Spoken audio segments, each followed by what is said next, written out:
మగాళ్ళు బాధపడకండి, అందరిలాగే మగవాళ్ల కోసము ఒక రోజు. పూర్తి వివరాలకు చదవండి రేపటి సాక్షి హైదరాబాద్ ఎడిషన్. హైదరాబాద్ మియాపూర్లో అదృశ్యమైన బాలిక తుక్కుగూడలో దారుణ హత్యకు గురైంది. మియాపూర్ టేక్ అంజయ్ నగర్ కు చెందిన బాలిక ఈ నెల 8న అదృశ్యమైంది. దీంతో అదే రోజు పోలీస్ స్టేషన్లో ఫిర్యాదు చేశారు తల్లిదండ్రులు. ఉప్పుగూడకు చెందిన యువకుడితో ఇన్స్టాగ్రామ్లో పరిచయం ఉన్నట్టుగా ప్రాథమిక విచారణలో తేలింది. తుక్కుగూడలోని ప్లాస్టిక్ కంపెనీ పరిసర ప్రాంతాల్లో చంపి పడేసినట్టుగా పోలీసులు గుర్తించారు. అయితే అత్యాచారం చేసి హత్య చేసి ఉండొచ్చని అనుమానాలు వ్యక్తమవుతున్నాయి. పూర్తి డీటెయిల్స్ అందిస్తారు మా కరెస్పాండెంట్ వాసు. చెప్పండి, ప్రాథమిక దర్యాప్తులో ఎలాంటి విషయాలు వెల్లడయ్యాయి? మీ దగ్గర ఉన్న వివరాలేంటి?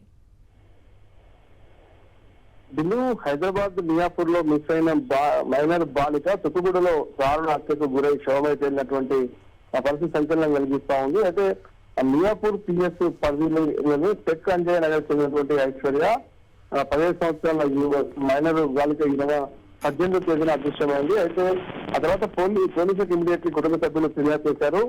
కానీ ఇప్పటి వరకు కూడా ఎలాంటి ఆచూకీ లభ్యం కాకపోవడంతో కూడా మిస్సింగ్ కేసుగా నమోదు చేసి దర్యాప్తు చేసిన నేపథ్యంలో ఈ రోజు చుట్టూగూడ పరిసర ప్రాంతాల్లో ఉన్నటువంటి ఒక ప్లాస్టిక్ కంపెనీ పరిసర ప్రాంతాల్లో డెడ్ బాడీగా కనిపించిన నేపథ్యంలో అక్కడ ఉన్నటువంటి స్థానిక పోలీసులు ఆ కేసు నమోదు చేసుకుని డెడ్ బాడీని గుర్తించి అతని ఆనవాళ్ళను బట్టి మిస్సింగ్ కేసుగా మియాపూర్ లో నమోదైనట్టుగా గుర్తించారు. తల్లిదండ్రులను పిలిచి ఆ డెడ్ బాడీ ఐశ్వర్యంగా గుర్తించిన నేపథ్యంలో కూడా అయితే గతంలో ఉప్పుగూడ చెందినటువంటి ఒక యువకుడితో ఇన్స్టాగ్రామ్ లో పరిచయం నేపథ్యంలో అతడితో కలిసి వెళ్ళినట్టుగా తల్లిదండ్రులు అనుమానిస్తా ఉన్నారు. అతడే హత్య చేసినట్టుగా కూడా ప్రస్తుతం కుటుంబ సభ్యులు ఆరోపణలు చేస్తా ఉన్నారు. అత్యాచారం చేసి హత్య చేసి ఉండవచ్చని అనుమానాలు వ్యక్తమవుతా ఉన్నాయి.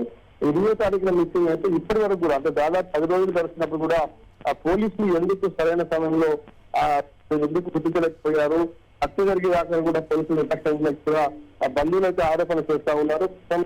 పోలీసులు కేసు సంబంధించి దర్యాప్తు చేస్తారు. డెడ్ బాడీని పోస్ట్ మార్టం కోసం తరలించారు. అత్యాచారం చేసి హత్య చేశారా, నిజంగానే ఎవరికి ఇన్స్టాగ్రామ్ లో పరిచయం ఉన్నటువంటి ఆ యువకుడే ఏమైనా అత్యాచారం చేసి హత్య చేశారా, లేదంటే ఇంకెవరైనా పాత్ర ఉందా అన్న కోణంలో పోలీసులు సీసీ కెమెరాతో పాటు స్థానికులు ప్రశ్నిస్తా ఉన్నారు. 10 రోజులుగా యువతి ఎక్కడుంది, ఎవరు హత్య చేశారన్న కోణంలో కూడా చూస్తే కూడా సంఘటన స్థానికులు దర్యాప్తు చేసే పరిస్థితి కనిపిస్తా ఉంది. ఇతర కుటుంబ సభ్యులతో పాటు ఆమె స్నేహితులు కూడా ఆ పోలీసులు ప్రశ్నిస్తా ఉన్నారు.